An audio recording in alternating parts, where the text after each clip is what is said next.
నిర్మల్ జిల్లాలోని బాసరలో గోదావరి నది వరద ఉధృతి కారణంగా తీవ్ర నష్టం సంభవించింది. వరద నీరు బాసర ఆలయ పరిసర ప్రాంతాలను పుష్కర ఘాట్లను ముంచెత్తింది.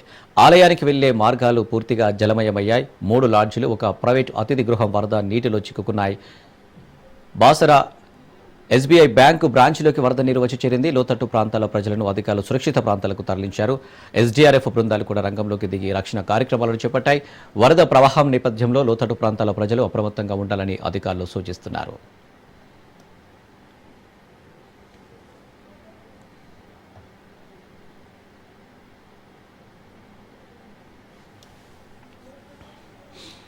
నిర్మల్ జిల్లాలోని బాసరలో గోదావరి నది వరద ఉధృతి కారణంగా తీవ్ర నష్టం సంభవించింది. వరద నీరు బాసర ఆలయ పరిసర ప్రాంతాలను పుష్కర ఘాట్లను ముంచెత్తింది. ఆలయానికి వెళ్లే మార్గాలు పూర్తిగా జలమయమయ్యాయి. 3 లాడ్జీలు, ఒక ప్రైవేట్ అతిథి గృహం వరద నీటిలో చిక్కుకున్నాయి. బాసర ఎస్బీఐ బ్యాంకు బ్రాంచ్లోకి వరద నీరు వచ్చి చేరింది. లోతట్టు ప్రాంతాల ప్రజలను అధికారులు సురక్షిత ప్రాంతాలకు తరలించారు. ఎస్డీఆర్ఎఫ్ బృందాలు కూడా రంగంలోకి దిగి రక్షణ కార్యక్రమాలు చేపట్టాయి. వరద ప్రవాహం నేపథ్యంలో లోతట్టు ప్రాంతాల ప్రజలు అప్రమత్తంగా ఉండాలని అధికారులు సూచిస్తున్నారు.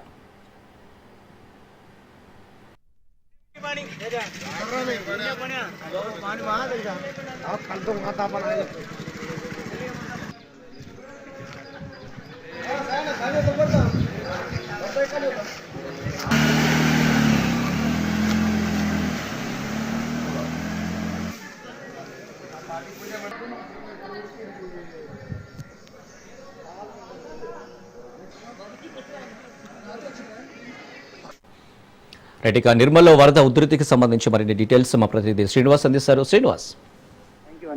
బాసర సరస్వతి అమ్మవారి వద్ద గోదావరి ఉగ్ర రూపం దాల్చిందని చెప్పవచ్చు. గోదావరికి అమ్మవారి ఆలయం 60 ఫీట్ల ఎత్తులో ఉంటుంది. ఇప్పుడు దాదాపు 40 ఫీట్ల ఎత్తుతోటి గోదావరి పారుతుంది. ఇప్పుడు అరగంట లోపలనే 5 ఫీట్లు పెరిగినట్లు మనకు తెలుస్తున్నది.